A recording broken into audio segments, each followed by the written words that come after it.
오늘 나누려고 하는 얘기는 이런 거예요. 우리는 그 죄라고 하면은 자꾸만 이게 하지 말아야 할 짓을 한 거, 위반, 위배 이런 걸 떠올리죠. 물론 그것도 죄입니다. 죄예요. 하지 말라 그런 거, 하나님이 하지 말라 그런 거 한 거.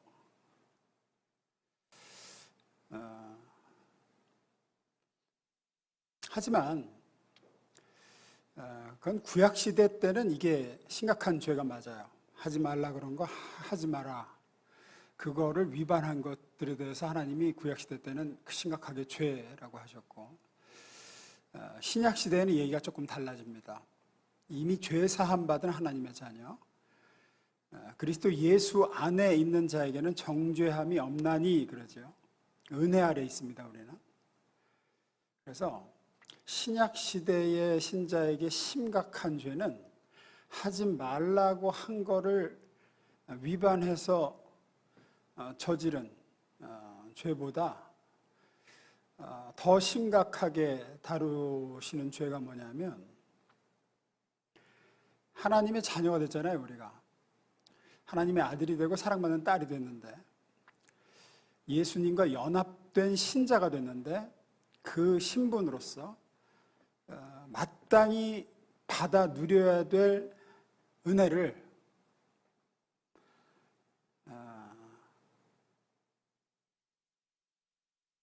받아 누리지 못하게 되는 것, 그 은혜에 관심을 안 갖고 그 은혜에 대해서 무관심하고 방임하고 스스로를, 하나님의 자녀인 우리에게 날마다 매 순간 은혜를 베푸시고, 우리 안에 계신 예수님도 우리를 예수의 사람답게 이끄시고자 우리 안에 끊임없이 감동도 주시고 좋은 생각도 주시고 하시는데,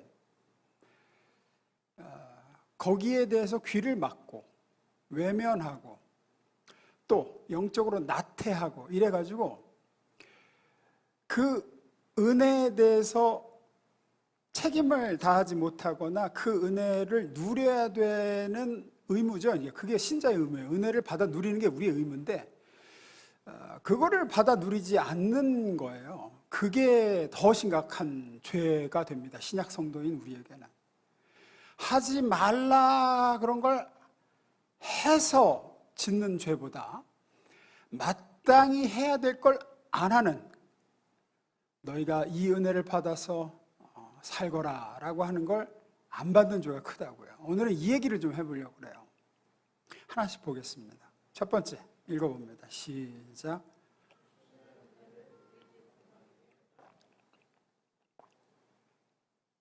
요한복음 15장에 보면 예수님이 포도나무 비유를 말씀하시죠. 나는 포도나무요, 너희는 가지다. 아직 안 띄우셔도 돼요. 거기에 보면 그 포도나무 비유의 끝부분에 예수님이 이렇게 말씀하시죠. 15장 6절. 근데 3부는 일부러 이렇게 색깔을 바꾸나요? 읽어보겠습니다. 시작.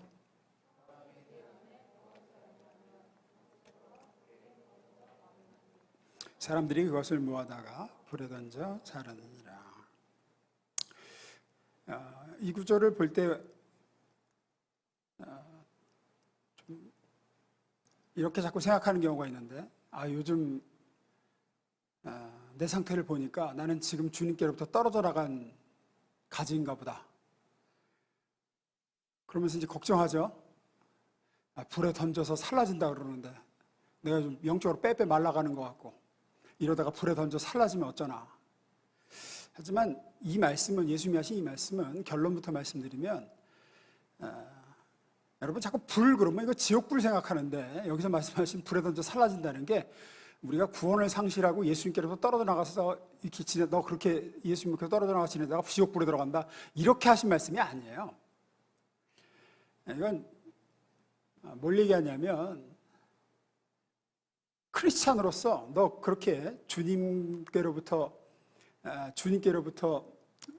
떨어져 지내다 보면 너 영적인 능력도 상실하고 하나님의 자녀로서 권세도 없어지고 그렇게 초라한 크리스찬으로 살다가 나중에는 세상 사람들한테 짓밟히는 아주 비참한 신세가 될 거야.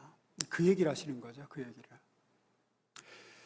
우리는 예수님에게로부터 완전히 떨어져 나갈 일은 없습니다. 붙어 있으면서도 제대로 신앙생활을 못하는 경우는 있어도 예수님에게서 아예 분리가 되는 경우는 없어요.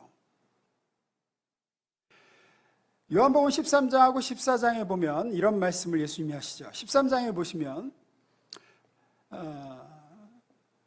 베드로가 예수님을 내가 죽기까지 예수님을 따르겠다고 장담하는 장면이 나와요. 근데 예수님이 이런 말씀을 하시죠.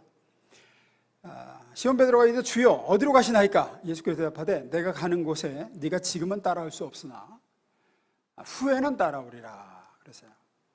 그래서 그 다음에 네가 오늘 닭 울기 전에 3번 나 모른다 그럴 거다. 하지만 나중에는 따라올 수 있을 거야. 나중에는 네가 절대로 나를 떠나서는 살 수 없게 될 때가 올 거야. 그런 얘기를 하세요. 그 다음 장인 14장에 가면 또 이렇게 얘기하세요. 그날에는 내가 아버지 안에 너희가 내 안에 내가 너희 안에 있는 것을 너희가 알리라. 그때는 너희가 내가 연합되어서 분리될 수 없는 존재가 되어 있을 거다. 그날이 되면 그렇게 될 거야. 여기서 말씀하신 후에는 또 그날에는 하신 건 언제를 얘기하신 거냐? 예수님께서 십자가를 지심으로 말미암아 우리의 모든 죄가 사함받고 우리가 의롭게 되어서 비로소 그분과 하나가 된 때를 얘기해요. 우리는 저와 여러분은 이미 지금 예수님이 말씀하신 그때를 누리며 사는 상태입니다.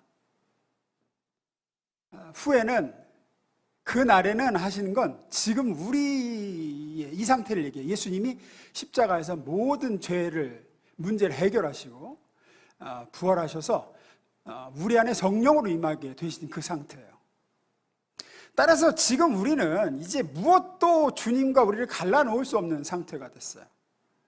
그게 우리의 자녀됨의 권세고 신자의 신분이고 우리의 운명이에요. 그래서 우리와 주님은 뗄래야 뗄 수가 없습니다. 로마서 8장 35절에서 그래서 또 이렇게 얘기하죠. 읽어볼게요. 시작.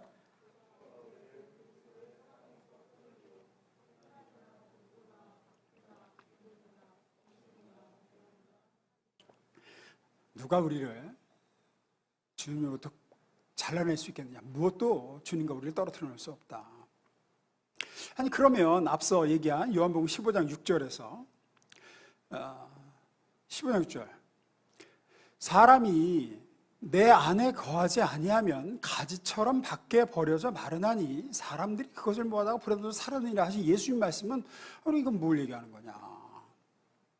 여기서 잘 보시면 네가 내 안에 거하지 아니하면 가지처럼 밖에 버려져 마르나니 그러죠.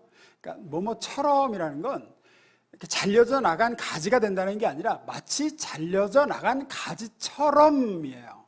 잘려져 나갈 수는 없어. 하지만 네가 내 안에 거하지 않으면 마치 그렇게 잘려져 나간 것처럼 너는 그런 신세가 될 수밖에 없다. 그런 얘기예요.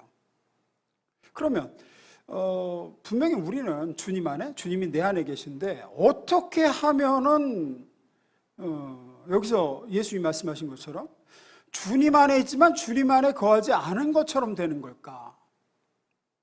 로마서로 가봅니다. 로마서에서 그런 성도의 상태를 이렇게 얘기해요. 6장 12절 13절 제가 읽습니다.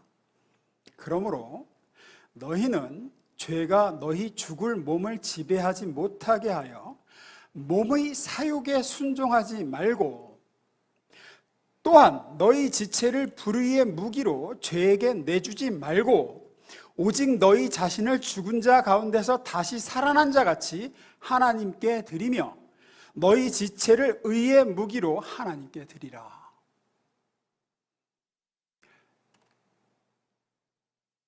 분명히 내가 예수님 안에, 예수님이 내 안에 있는 연합된 존재임에도 불구하고 여전히 우리의 몸을 예수님께 복종시키는 게 아니라 몸의 사욕에, 즉 우리의 몸의 정욕, 죄의 소원에 내 몸을 계속해서 순종하여 내드리는 성도의 상태를 얘기하죠.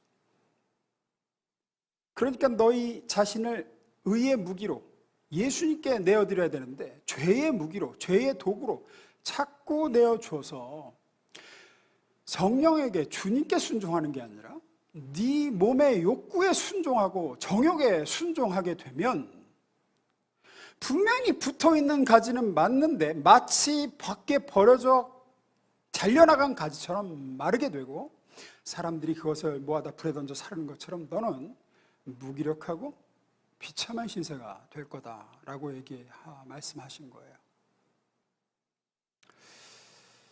근데 우리가 여기서 좀 명심해야 될 게, 여러분, 죄의 무기로 여기 보면 너희 죽을 몸을 지배하지 못하게 하여 몸의 사역에 순종하지 말고 너희 지체를 불의의 무기로 죄에게 내주지 말아라 그러죠. 불의의 무기로 나 자신을 죄에게 내준다. 죄의 무기로 나를 헌신한다는 건데, 그렇게 한다는 게 마치 무슨 적극적으로 죄에게 나를 갖다 바치는 것처럼 생각하기 쉬운데 사실은 그런 게 아닙니다. 여러분, 어둠이라는 게 어떤 실체가 있는 게 아니라 빛이 없는 상태가 어둠이죠. 어둠은 사실 실체가 있는 게 아니에요. 빛의 부재가 그냥 어둠이죠. 마찬가지입니다. 여러분, 죄라는 게 사실은 하나님 없는 상태가 죄예요. 죄예요. 예수님 밖으로 나가는 게 죄예요. 따라서 여기서 말씀하는 불의의 무기로 나를 죄에게 내준다는 건 내가 적극적으로 죄를 짓고 막 죄 짓고자 열심을 내고 이러는 것만 얘기하는 게 아니라 예수님이 주시는 은혜와 공급, 그분이 끊임없이 내 안에서 오늘도 그분 쪽으로 나를 이끌고자 주시는 감동, 생각, 성령이 나를 끄시는 어떤 이끄심, 거기에 대해서 등 돌리고 귀를 막고 관심을 두지 않고 은혜 받고 누리는 일에 대해서 나태하고 스스로를 방임하고 외면하고 방관하고 이런 것이 다 불의의 무기로 자신을 내어주는 것이다 이겁니다. 그런 게 바로 떨어져 나간 가지처럼 사는 거고 죄의 도구로서 나를 내어주는 신자가 되는 거예요. 그러면 여러분은 붙어 있으나 떨어져 나간 가지처럼 영적으로 점점 마르게 됩니다. 이것이 바로 신약 시대를 사는 백성, 은혜 시대를 살아가는 성도의 가장 심각한 죄 중에 하나예요. 마땅히 누려야 될, 받아야 될 은혜에 대해서 관심을 두지 않고 성령의 음성에 전혀 귀를 기울이지 않는 거죠. 두 번째로 넘어갑니다. 읽어봅니다. 시작.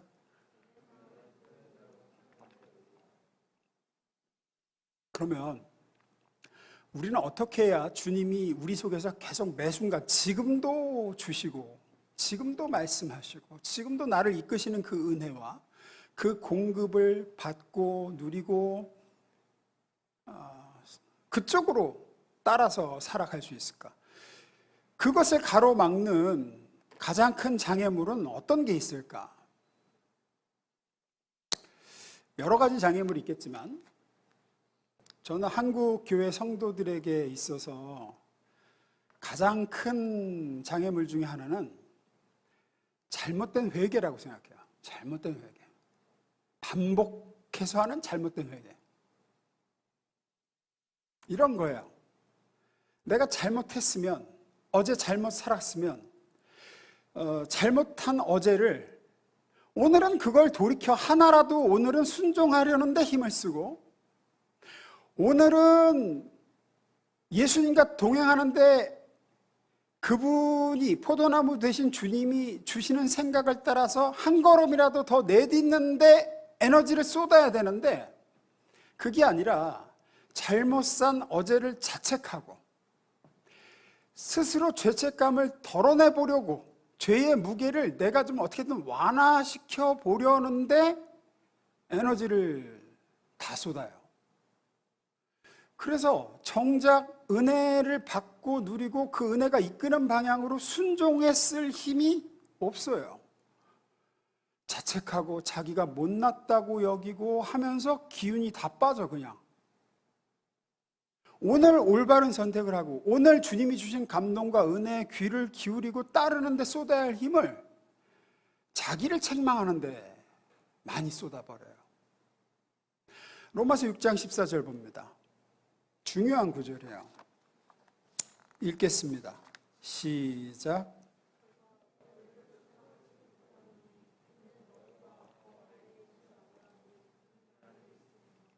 이 구절은 대단히 중요한 구절인데 이런 말씀입니다. 십자가에서 너희 모든 죄를 대신해서 저주와 하나님의 형벌을 다 너희 대신 받으신 그 예수 안에 있는 너희는 법 아래 있지 않고, 법은 율법이죠. 법 아래 있지 않고 뭐 아래 있다는 거죠? 은혜 아래 있다 그래요. 너희가 법 아래 있지 않고 은혜 아래 있기 때문에 죄가 너희를 주장하지 못한다. 여기서 주장한다는 건 지배하고 다스린다 이런 뜻입니다. 죄가 너희를 지배하고 다스릴 수가 없다. 왜냐하면 너희는 지금 법 아래 있지 않고 은혜 아래 있기 때문이다. 이게 대단히 중요한 표현이에요. 왜냐하면 법이라는 것은 왜 줬느냐? 잘못하는 것을 막기 위해서 주는 거예요. 조금이라도 죄 짓는 것을 덜 짓게 하려고 방지하기 위해서 주어지는 게 법입니다. 지금도 형법, 우리나라 이렇게 형법이나 이런 것들이 있는 이유는 인간의 죄성 때문에, 인간의 죄된 본성은 그걸 억제하지 않으면 끝간다 모르고 치닫기 때문에 사람은 법이 강화될수록 생각을 하잖아요. 내가 이거를 했을 때에 처벌이 이렇게 올 수도 있으니까, 그러니까 죄 짓지 말아야지. 이런 기능을 하는 게 법이란 말이에요. 그래서 죄를 안 짓게, 조금이라도 덜 저지르게, 범죄할 가능성을 낮추려고 하는 게 주어지는 게 법이란 말이에요. 구약은 그게 전부예요. 그래서 구약은 법 아래 있었어요. 어떻게든지 잘못하는 것을 막기 위해서 하나님은 구약에 있는 모든 백성을 법 아래 두셨습니다. 반대로 은혜는 잘하도록 하기 위해서 주는 거예요. 은혜는 잘못하는 데 관심을 두는 게 아니라, 잘못하는 게 문제가 아니라 잘하는 것을 격려하기 위해서 하나님이 주시는 거예요. 더 잘하라고. 잘 살도록 하기 위해서 베푸시는 게 은혜예요. 신약을, 우리가 지금 사는 이 시대를, 신약 시대를 은혜 시대라고 하는 게 이것이에요. 왜냐하면 죄는 하나님께서 아들을 보내사 십자가에 우리 대신 우리 죄를 덮어씌워 죽이심으로 띄워놓으세요. 죽이심으로 그 처벌을 받게 하심으로 죄 문제를 다 해결하셨어요. 그래서 우리에게는 죄의 책임이 남아있질 않아요. 그래서 우리가 법 아래 있지 않아요. 왜냐하면 죄를 안 짓게 하는 데는 우리에게 이제 필요가 없어요. 왜냐하면 죄에 대한 책임을 예수님이 다 가져가셨어요. 죄값을 다 치르셨어요. 우리에게 남은 건 이제 뭐가, 하나님의 자녀가 된 우리에게 남은 건 뭐냐? 이제 잘하도록 만드는 게 관건이야. 죄 문제는 내 아들이 너를 위해서 다 십자가에서 피 흘려 치렀으니 너는 이제 내 아들과 연합된 자로, 내 사랑받은 아들과 딸의 신분으로서 그에 걸맞는 삶이 돼보자. 그 수준에 맞는 아름다운 인생을 살도록 만드는 게 하나님의 우리를 향하신 뜻이고 목적이에요. 그래서 우리는 법 아래 두시지 않고 은혜 아래에 두셨어요. 은혜는 잘하도록 하기 위해서 주어진 거라 그랬죠. 하나님은 그 은혜를 지금도 날마다 여러분과 저에게 베푸십니다. 아름답고 복된 삶을 누리도록 하시려고, 잘하고 격려하도록 계속 그걸 베푸세요. 은혜를. 그게 구약과 신약의 차이고 지금 우리를 향한 하나님의 목적이에요. 요한복음 1장 17절 오늘 본문 봅니다. 율법은 모세로 말미암아 주어진 것이요. 말씀드린 대로 구약시대는 예수님이 오셔서 죄 문제를 해결하시기 전이라 죄를 최대한 덜 짓게 하는 게 목적에 있기 때문에 모세를 통해서 법을 주셨어요. 무섭게 하셨어요. 너 그 죄 지으면 이렇게 된다. 무섭지? 그러니까 죄 짓지 마. 이게 구약의 목적이에요.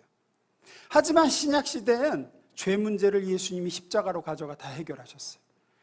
그래서 이제는 잘하도록 하는데, 잘 살도록 만드는데 목적이 있어. 이제는 예수 그리스도를 통해 은혜를 주고 계세요. 은혜와 진리는 예수 그리스도를 통해 말미암아 온 것이라. 우리는 이미 구원받은 백성이요, 은혜 시대를 사는 신약 백성입니다. 여러분이 예수님을 믿고 영접했다면 여러분은 예수 안에 있는 하나님의 사랑받는 딸이요, 아들이에요. 그런 여러분들에게 가장 큰 죄가 뭐냐? 앞서 말씀드린 대로 뭐를 하지 말라 그런 걸 한 거, 그것도 죄는 죄죠. 그건 하지만 예수님이 십자가에 가서 다 지불하셨어요. 그거보다 심각한 죄는 뭐냐? 지금 잘 살라고, 잘하게 하려고 주시는 은혜를 외면하는 게 가장 그래서 심각한 죄예요. 거기에 관심을 두지 않아요. 포도나무 되시는 주님이 여러분 속에서 매 순간 끊임없이 주시는 좋은 생각, 성령이 주시는 감동, 여러분을 이끄시는 인도하심에 귀를 기울이지 않고 나태하고 무관심하고 하는 것이 가장 큰 죄입니다. 우리가 늘 오해하는 것 중에 하나가, 주님이 내게 와서 마음문을 두드리시고 우리에게 뭔가를 말씀하실 때 자꾸 우리가 두려워하는 게 뭐냐면, 나한테 와서 따지실 것 같이 여기는 거예요. 너 이거 잘못했지, 너 지난번에 이거 이렇게 했지. 그걸 끄집어내가지고 우리한테 벌 주시고 말이야. 너 지난번에도 그러더라, 이렇게 하실 거라고 자꾸 생각하는데 아니에요. 성경은 분명히 얘기하죠. 요한복음 3장 17절. 하나님이 그 아들을 세상에 보내신 것은 세상을 심판하려 하심이 아니요. 심판이 뭡니까? 한마디로 잘잘못을 따지는 게 심판이에요. 너 이거 잘못했지, 거기에 응분의 대가를 치러야 되겠지, 이게 심판이잖아요. 그러려고 아들을 보내신 게 아니라는 거예요. 하나님이 아들을 보내신 이유는 그 아들로 말미암아 세상이 구원을 받게 하려 하십니다. 왜? 잘못한 건 2000년 전에 십자가에 매달린 아들에게 다 물으셨어요. 우리가 잘못한 거를 아들한테 다 따지셨어요. 더 이상 나한테 따질 게 남아있질 않아요. 내게로 찾아오시는, 오늘도 찾아오시고 내일도 여러분에게 찾아오실 주님은 오로지 우리를 잘 살게 하시려고 찾아오세요. 잘하게 격려하시려고 오시는 거예요. 오늘 하루를 하나님의 자녀답게 살도록 하시려고 여러분 마음을 두드리세요. 그런데 거기에 응하지 않는 게 죄예요. 주님이 두들기는데 그걸 외면하고 귀를 막고 못 들은 체하고, 이게 못난 짓이라고요. 그러면서 유튜브만 주구장창 보고, 이런 게 죄예요. 그게 가장 심각한 신약 백성의 죄예요. 은혜에 대한 무관심, 성령의 음성에 대해서 귀 기울이지 않는 거. 그러면서 나는 하나님께 부끄럽고 못난 딸이야, 나는 부끄러운 아들이야, 어제도 제대로 못 살았어, 이런 생각으로 스스로를 괴롭히고, 그런 죄책이 맨날 자기를 그 죄책으로 묶어서 주님과 새로운 하루를 살 기회를 스스로 박탈해. 그래서 어떻게 생각하냐면, 마치 과거의 잘못과 죄를 다 지우던지 어떻게든 주님 앞에 스스로 만회하고 털어내고 어떻게 몽땅 지워야지만 주님 앞에 새 출발을 할 수 있을 것 같은 생각을 해요. 도대체 어디서 나온 생각인지 모르겠는데 얘기를 해보면 그런 식이야. 목사님, 제가 잘못한 게 참 많아서요. 그러면서 정작 오늘을 주시는 은혜를 귀 기울이질 않아요. 은혜는 왜 주시는 거라고요? 잘하도록, 잘 살도록 격려하시려고 주시는 거예요. 오늘 잘 살라고 오늘의 은혜를 주시는데 정작 어제 잘못에 매여서 오늘 은혜는 이제 못 누려요. 그래서 한국 성도들의 특징이 뭐냐면, 기도하자 그러면 밤낮 울고 불고 하다 볼일 다 봐요. 회개가 길어. 우리 민족의 특징인 것 같아요. 저는 미국 사람이 그러는 거 한 번도 못 봤어요, 진짜로. 무슨 부흥회를 하든 집회를 하든 기도회를 하든 울고 불고 눈물 콧물 회개 기도하다 끝나요. 그리고 은혜 받았대. 그리고 그게 은혜를 받았대. 애들도 그래요. 수련회 가면 무슨 회개가 다야 그냥. 그리고 은혜 받았대요. 며칠은 후련하죠. 그간 지은 죄가 다 사라진 것 같고, 주님과 나 사이에 뭐가 뻥 뚫린 것 같고. 그런데 또 잘못은 하거든요. 또 죄는 짓거든요. 그럼 이제 또 시작이야. 또 마음이 무거워지기 시작하고, 주님 앞에서. 그러면 이제 다음 수련회를 기약하는 거죠, 또. 다음 수련회 기도 시간까지 죄책에 눌려 지내는 거예요, 또. 그리고 계속 주시는 은혜에 대해서는 또 둔감해요. 여러분, 회개는 후회가 아니에요. 회개는 너 죄에 눌려서 충분히 괴로워해야, 충분히 뉘우쳐야 그 다음에 나한테 올 수 있다. 이게 회개의 목적이 아니에요. 회개의 목적은 앞으로 나아가기 위해서예요. 너 또 넘어질지언정, 주님 제가 또 넘어질지언정 다시 일어나 죄와 싸워보겠습니다. 이게 회개의 목적이에요. 어제는 분명히 잘못했습니다. 오늘은 오늘이니까 오늘 주시는 은혜를 의지하며 제가 다시 일어나 해보겠습니다. 하나라도 제가 순종의 걸음을 내디뎌 보겠습니다. 이거면 돼요. 이거면. 이게 하나님께서 예수 안에서 우리를 위해서 이미 이루신 일이에요. 어제의 발목 짚혀서 과거의 죄책에 눌려서 잘하도록 주시는 오늘의 은혜를 놓치면서 살도록 만드는 게 마귀가 가장 바라는 바입니다. 세 번째, 읽습니다. 시작. 이걸 우리가 알고 이렇게 말씀을 드려도 그래도 죄에 끊임없이 넘어지고 같은 죄를 반복해서 짓는 게 우리의 현실이죠. 그래서 아프죠. 그럴 때마다 자기가 싫어지고 그게 우리의 현존이고 현실입니다. 로마서 7장에 보면 위대한 사도 바울이 이 같은 고백을 하는 걸 봅니다. 18절부터 제가 쭉 읽겠습니다. 내 속 곧 내 육신에 선한 것이 거하지 아니하는 줄을 아노니 원함은 내게 있으나 선을 행하는 것은 없노라. 내가 원하는 바 선은 행하지 아니하고 도리어 원하지 아니하는 바 악을 행하는도다. 만일 내가 원하지 아니하는 그것을 하면 이를 행하는 자는 내가 아니요 내 속에 거하는 죄니라. 그러므로 내가 한 법을 깨달았노니 곧 선을 행하기 원하는 나에게 악이 함께 있는 것이로다. 내 속 사람으로는 하나님의 법을 즐거워하되 내 지체 속에서 다른 한 법이 내 마음의 법과 싸워 내 지체 속에 있는 죄의 법으로 나를 사로잡는 것을 보는도다. 오호라, 나는 곤고한 사람이로다. 이 사망의 몸에서 누가 나를 건져내랴. 유명한 사도 바울의 고백입니다. 내적 갈등이죠. 정말 잘하고 싶은데 주님 뜻을 순종하고 싶고 내 안에 계신 예수님께 나를 의의 병기로 도구로 내어드리고 싶은데 이게 안 되더라는 거예요. 이게 안 되더라. 같은 죄를 반복하고 넘어진 데서 매번 또 넘어지고 그래서 내가 싫더라. 자신이 밉고 오호라, 나는 곤고한 사람이로다. 이 사망의 몸에서 누가 나를 건져내랴. 위대한 사도 바울이 이 정도면 이건 뭐 저와 여러분은 이제 말할 것도 없어요. 사도 바울이 이렇게 말할 정도면. 이렇게 얘기하는, 이렇게 되는 이유가 뭡니까? 이렇게 될 수밖에 없는 이유가 뭐예요? 22절부터 24절 다시 봅니다.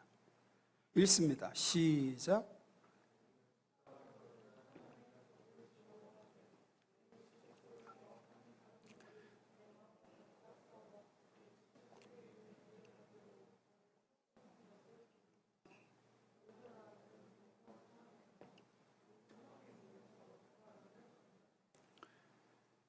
이유가 뭐죠? 구원받아서 예수님을 영접해서 그 예수 그리스도와 연합하여 하나님의 사랑받는 아들이 되고 딸이 되었어요. 그런데도 여전히 내 안에 예수 믿기 이전의 옛자, 죄된 본성, 그게 안 죽고 살아있기 때문이라는 거죠. 지킬 앤 하이드처럼 마치 자아가 둘이 있는 존재처럼 두 가지의 본성이 내 안에 있다는 거예요. 하나님께 순종하고 예수를 따르고자 하는 마음, 속사람. 하지만 또 다른 내가 이게 나를 또 끌고 죄 쪽으로 간다는 거예요. 근데 누가 이긴다는 거예요? 항상 죄 쪽으로 끌고 가는 얘가 이기더라는 거예요. 그래서 나로 승리하지 못하게 하더라. 오호라 나는 공고한 사람이더라. 이 갈등을 어떻게 해결할까? 이 갈등을. 그 다음 절에 사도 바울은 이렇게 얘기합니다. 25절입니다. 우리 주 예수 그리스도로 말미암아 하나님께 감사하리로다. 그런즉 내 자신이 마음으로는 하나님의 법을, 육신으로는 죄의 법을 섬기노라. 여러분, 이 구절 좀 이상하지 않습니까? 감사하다 그러면 앞에 문제가 해결이 돼야지 되는데 앞에 문제가 해결이 되지 않은데 미제로 남겨져 있습니다. 여전히 자신이 마음으로는 하나님의 법을, 육신으로는 죄의 법을 섬긴 채예요. 갈등이 해결이 안 됐어. 근데 뭐래? 감사하대요. 감사하대요. 이렇게 내 안에 두 자아가 싸우고 있고 그게 해결이 안 된 채로 있는데 하나님께 감사하리로. 예수 그리스도로 말미암아 하나님께 감사하리로다. 그래요. 왜 이렇게 감사하다 그럴까요? 하나님이 이 속에서, 이 갈등 속에서 일을 하시기 때문입니다. 우리를 성장시키시고 성숙시키시며 우리를 만들어 가시기 때문에.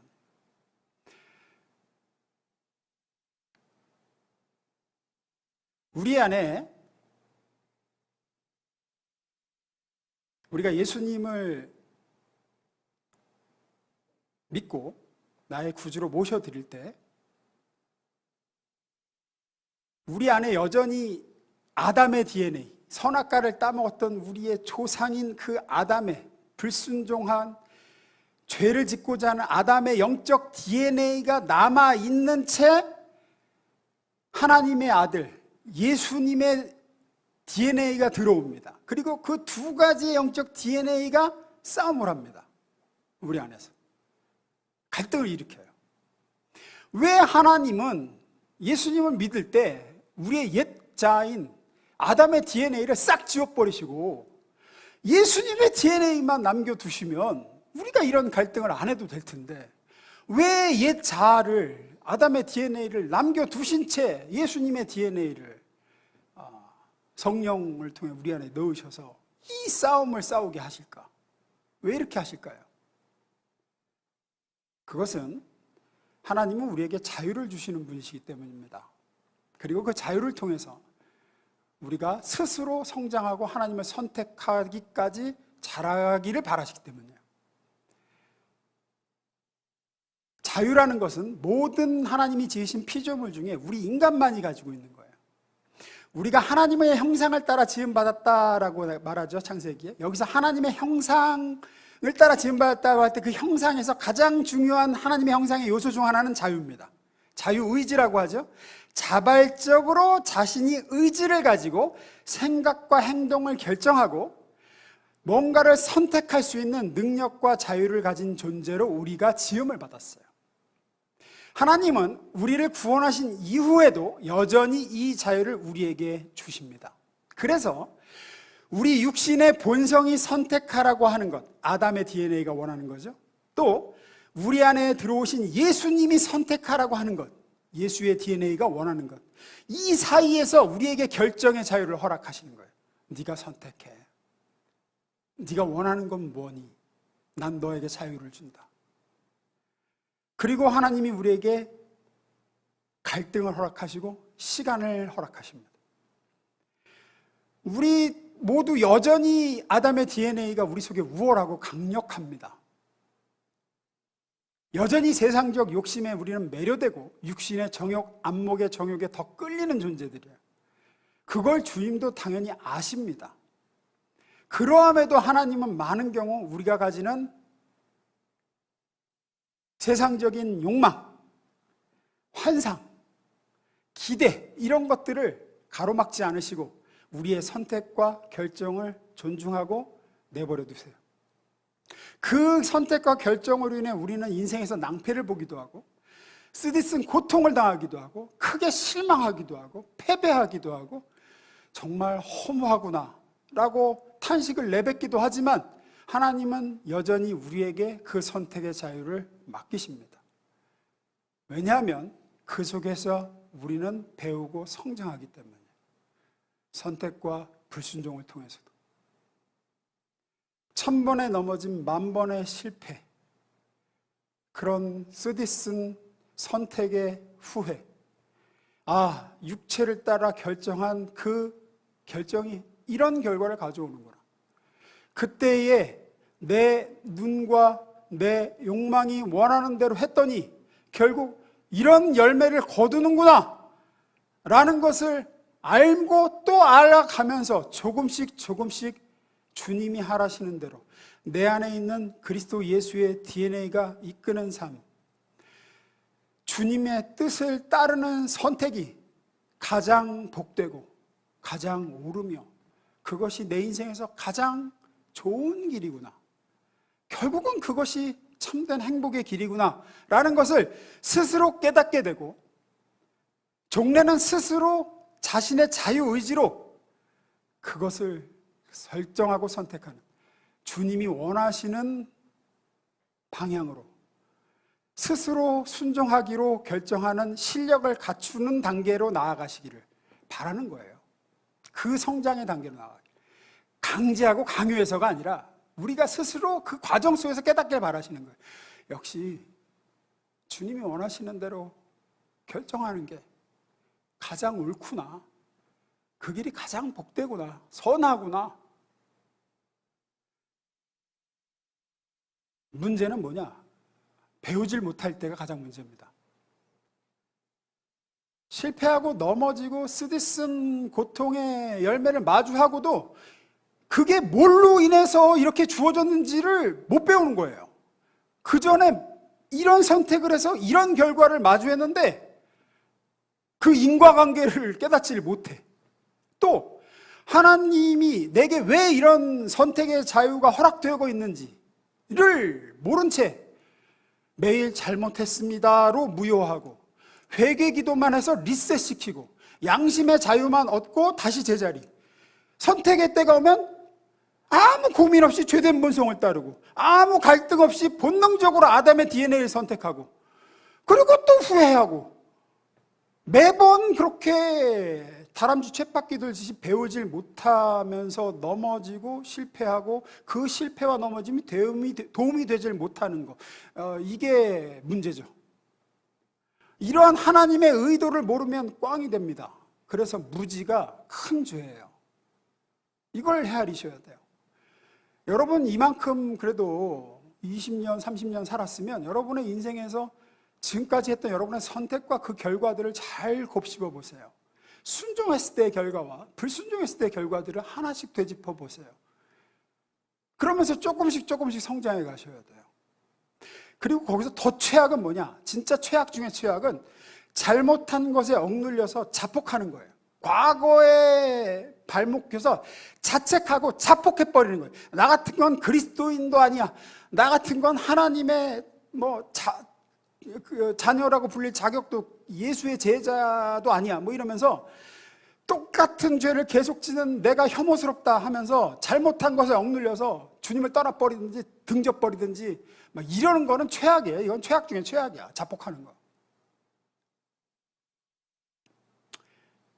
사랑하는 우리 여러분, 아담의 DNA, 죄된 본성을 따라서 산 시간들, 후회밖에 없는 선택의 세월들도 일을 합니다.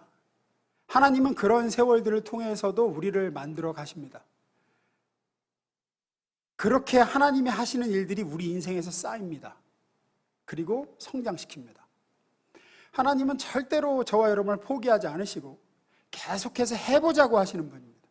시행착오를 허락하시고 주님이 원하시는 걸 선택했을 때의 결과와 내 육신이 원하는 걸 선택했을 때의 결과를 우리로 하여금 알게 하시고 보게 하시고 때로는 고통스럽고 후회스럽더라도 경험하게끔 하시며 기다리고 또 기다리십니다. 스스로 깨달을 때까지.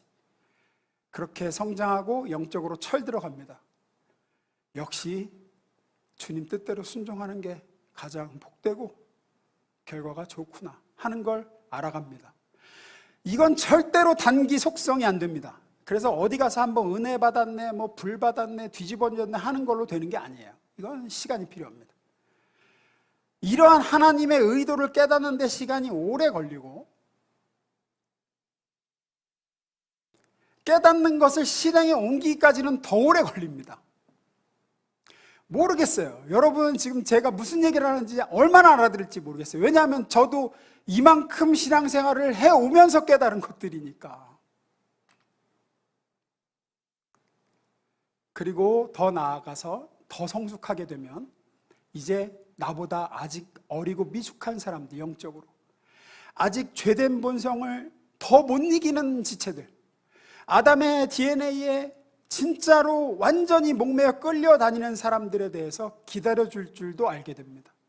보듬어 줄 줄을 알게 되고 정죄하지 않게 됩니다. 영적으로 어른이 되는 거죠.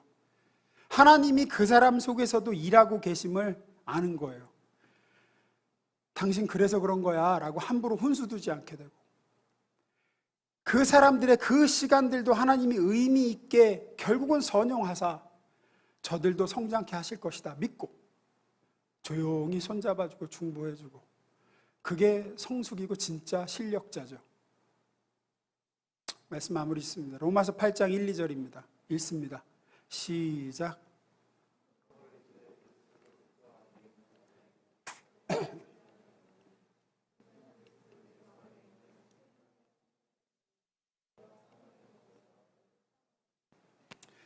예, 그리스도 예수 안에 있는 생명의 성령의 법이 이길 때까지 하나님은 저와 여러분을 포기하지 않으십니다.